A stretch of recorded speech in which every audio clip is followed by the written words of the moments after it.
आज Doubtnut app download करें। Doubtnut पर अपने सभी गणित, रसायन विज्ञान, भौतिक विज्ञान और जीव विज्ञान के डाउट्स का करो सफाया। बस प्रश्न की फोटो खींचो, एक ही प्रश्न को क्रॉप करो और तुरंत वीडियो सोल्यूशन पाओ। अभी डाउनलोड करें। हेलो दोस्तों, आइए देखते हैं एक प्रश्न।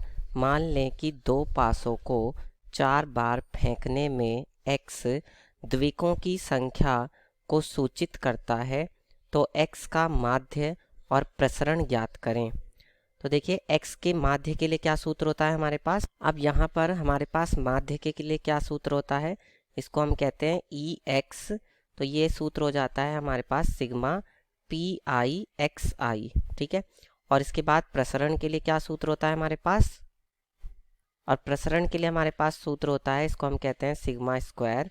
तो ये बराबर होता है सिग्मा pi xi, ठीक है। इस ये और यहाँ पे xi square minus sigma pi xi इस पूरे का होल स्क्वायर, ठीक है। तो इसके लिए हमें एक तो xi लिखना पड़ेगा, फिर xi का वर्ग और फिर pxi यानी xi से जुड़ी हुई प्रायिकता, ठीक है। तो देखिए, पासे कितने हमारे पास, दो पासे हैं, उन पर द्विक आने को x बताया गया है। x किसको बता रहा है, द्विकों की संख्या को, द्विकों की संख्या मतलब 4 में से कितनी बार द्विक मिल रहा है हमें। तो देखिए, ये हमने मान लीजिए पहली बार उछाला, तो अब द्विक कैसे कैसे मिल सकता है, या तो 1 1 आ जाए, या दोनों ही पासों पर 2 2 आ जाए, या दोनों पासों पर 3 3 आ जाए, या दोनों पासों पर 4 4 आ जाए, या दोनों पासों पर 5 5 आ जाए, या फिर दोनों पासों पर 6 6 आ जाए। इन 6 परिस्थितियों में हमें द्विक मिल सकता है। और जब हम दो पासों को उछालते हैं तो हमारे पास कुल परिस्थितियां कितनी होती हैं, कुल परिणाम कह सकते हैं या कुल परिस्थितियां कह सकते हैं, एक ही बात है। तो कुल परिणाम कितने होंगे, 6 की घात 2 बराबर 36, ठीक है। और उसमें से द्विक आने के लिए अनुकूल संभावनाएं कितनी है, 6 संभावनाएं हैं। तो द्विक आने की प्रायिकता क्या होगी, एक बार में द्विक आने की प्रायिकता, एक बार में द्विक आने की प्रायिकता।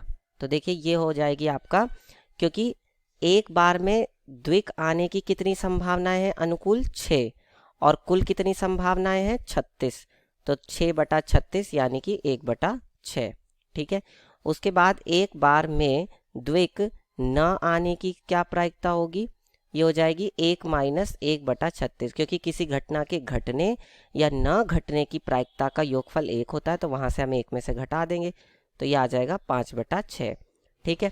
अब इसके बाद देखिए, जब भी कोई परीक्षण n बार किया जाता है और उसमें से कहा जाता है कि n बार में से r बार सफल हो जाइए, तो उसके लिए क्या प्रायिकता दी जाती है, उसके लिए हम बर्नौली परीक्षण से px बराबर r द्वारा हम प्रायिकता ज्ञात करते हैं, जिसका सूत्र होता है NCR, p की पावर r और q की पावर n - r, जहां पर p क्या है, सफल होने की प्रायिकता, जो कि हमने यहाँ पर क्या निकाली है, एक बार में द्विक आने की प्रायिकता, और q क्या है, असफल होने की प्रायिकता, यानी कि एक बार में द्विक न आने की प्रायिकता, वो q हो जाएगा, ठीक है।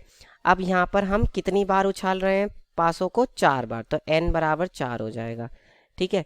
अब देखिए, x का मान क्या क्या हो सकता है, ये x बराबर क्या क्या हो सकता है। हो सकता है x बराबर 0 हो, कि मतलब जब हम पासों को फेंके तो हमें 4 में से एक भी बार द्विक ना मिले, तो उसकी क्या प्रायिकता हो जाएगी, px बराबर 0। तो ये हो जाएगा 4c0, p क्या है, p की पावर 0 और 5/6 की पावर 4 - 0। अब हमें पता है कि NCR का सूत्र क्या होता है, फैक्टोरियल n बटे में factorial r factorial n - r। तो यहाँ से कितना हो जाएगा, फैक्टोरियल 4 बटे में फैक्टोरियल 0 फैक्टोरियल 4 - 0, यानी कि फैक्टोरियल 4 आ जाएगा, गुणा 1/6 की घात 0 1, और ये हो जाएगा 5/6 की घात 4। तो इसका मतलब ये 1 × 1 × 5/6 की घात 4 हो जाएगा। इसका मतलब ये हो जाएगा 5/6 की घात 4, ठीक है। अब ऐसा हो सकता है कि x बराबर 1, मतलब कि जब हम 4 बार पासों को फेंक रहे हैं तो उनमें से एक बार हमें द्विक मिल जाए, 4 में से एक बार द्विक मिल जाए, तो इसकी प्रायिकता क्या होगी, पी एक्स बराबर 1, ये हो जाएगा आपका 4c1, 4 में से एक बार 1/6 की घात 1 और 5/6 की घात 4 - 1, यानी कितना हो जाएगा ये 4c1 का मान कितना होगा, फैक्टोरियल 4 बटे में फैक्टोरियल 1 फैक्टोरियल 4 - 1 यानी कि 3 गुणा 1/6 और गुणा में 5/6 की घात 3। ठीक है, तो यहाँ से ये कितना हो जाएगा 4 गुणा में 1/6 और गुणा में 5/6 की घात 3। ठीक है, तो ये आ जाएगा आपका 4/6 गुणा में 5/6 की घात 3। ठीक है, इसके बाद ऐसा हो सकता है कि x बराबर 2 हो, मतलब 4 में से 2 बार हमें द्विक मिल जाए। तो x बराबर 2 के लिए क्या हो जाएगी प्रायिकता, 4c2 1/6 की घात 2 और 5/6 की घात 4 - 2, यानी कितना हो जाएगा ये फैक्टोरियल 4 बटे में फैक्टोरियल 2 फैक्टोरियल 4 - 2 यानी कि 2 और 1/6 की घात 2 और 5/6 की घात 4 में से 2 जाएगा तो 2 आ जाएगा, यानी कितना हो जाएगा ये हो जाएगा आपका फैक्टोरियल 4। ठीक है, तो 4 गुणा में 3 और गुणा में फैक्टोरियल 2 बटे में ये हो जाएगा 2 गुणा फैक्टोरियल 2 फैक्टोरियल 2 से फैक्टोरियल 2, 2 दूनी 4 और ये आ जाएगा गुणा में कितना 1/6 की घात 2 और गुणा में 5/6 की घात 2। ठीक है, तो ये हो जाएगा आपका 3 दूनी 6 गुणा में 1/6 गुणा 6 और गुणा में 5/6 की घात 2, तो 6 से 6 कट जाएगा, यानी कितना आ जाएगा ये 1/6 गुणा में 5/6 की घात 2। उसके बाद पी एक्स बराबर 3, इसका मतलब ये है कि 4 में से 3 बार द्विक आ जाए, तो 4c3 और 1/6 की घात 3 और 5/6 की घात 4 - 3, तो 4c3 का मान किसके बराबर होगा, क्योंकि NCR बराबर होता है NC किसके N-R के बराबर, इसलिए 4c3 जो है वो किसके बराबर होगा 4c 4 - 3, यानी ये 4c1 के बराबर होगा। और 4c1 हमने यहाँ पर क्या निकाला था, ये निकाला था हमने 4। ठीक है, तो यहाँ से आपका ये आ जाएगा कितना 4 आ जाएगा ये। ठीक है, और गुणा में ये हो जाएगा आपका 1/6 की घात 3 और गुणा में 5/6, यानी ये हो जाएगा आपका 4 पंजे 20। ठीक है, और गुणा में 1/6 की घात 4। ठीक है, अच्छा अब ऐसा हो सकता है कि पी एक्स बराबर 4, मतलब 4 में से चारों बार हमें क्या मिल जाए, द्विक मिल जाए, तो 1/6 की घात 4 और 5/6 की घात 4 - 4, यानी कितना हो जाएगा 4c4 का मतलब होगा 4c0 के बराबर, और 4c0 का मान किसके बराबर है, ये बराबर है 1 के। ठीक है, तो इसकी जगह पे हम लिख सकते हैं 1 गुणा में 1/6 की घात 4 और ये हो जाएगा 5/6 की घात 0 यानी कि 1, ये हो जाएगा 1/6 की घात 4। ठीक है, अब हमारे पास जो प्रायिकताएं हैं वो क्या क्या आ चुकी हैं वो हम यहाँ पर लिख देते हैं। जैसे x का मान एक तो क्या था 0 था, फिर 1 था, फिर 2 था, फिर 3 था और फिर 4 था, तो एक्स स्क्वायर का मान क्या क्या हो जाएगा 0 का स्क्वायर 0, 1 का स्क्वायर 1, 2 का वर्ग 4, 3 का वर्ग 9 और 4 का वर्ग 16। और उससे जुड़ी हुई प्रायिकता का मान कितना कितना है, पी एक्स बराबर 0 है 5/6 की घात 4, तो यहाँ तो आ जाएगा 5/6 की घात 4, और x बराबर 1 पर कितनी है 4/6 गुणा 5/6 की घात 3, तो 4/6 गुणा 5/6 की घात 3।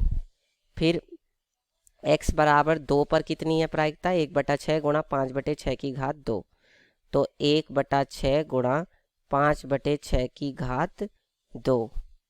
फिर अगला क्या है, अगला है 20 गुणा 1/6 की घात 4, तो 20 गुणा में 1/6 की घात 4, और 4 पर कितना मान है 1/6 की घात 4, तो ये भी लिख देते हैं 1/6 की घात 4।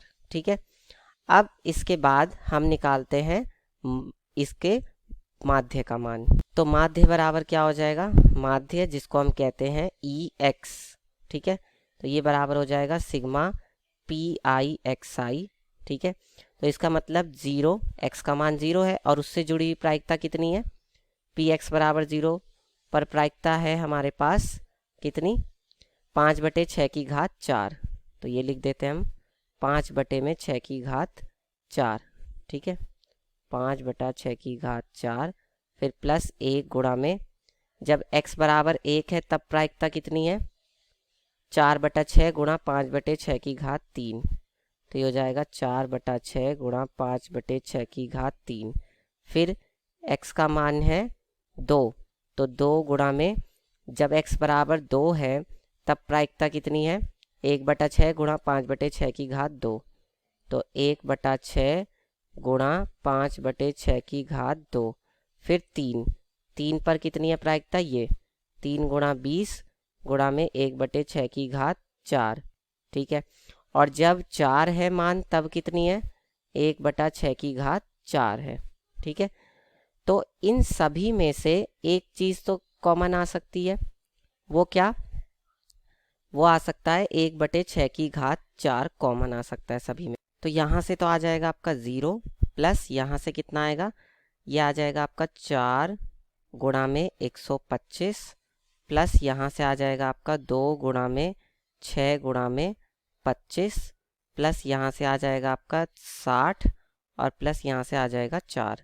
तो ये कितना हो जाएगा, 1/6 और ये हो जाएगा 125 चौका 500 प्लस ये कितना हो जाएगा 300 और प्लस ये हो जाएगा 64, ठीक है। तो इसके बाद कितना आ जाएगा, ये 1/6 और गुणा में 5 और 3 8, ये हो जाएगा 864, ठीक है।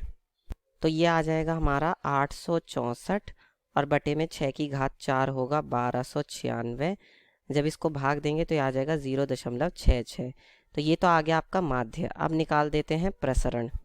तो प्रसरण के लिए क्या सूत्र होगा, सिग्मा स्क्वायर बराबर sigma P I X I का square minus sigma P I X I का होल स्क्वायर, ठीक है।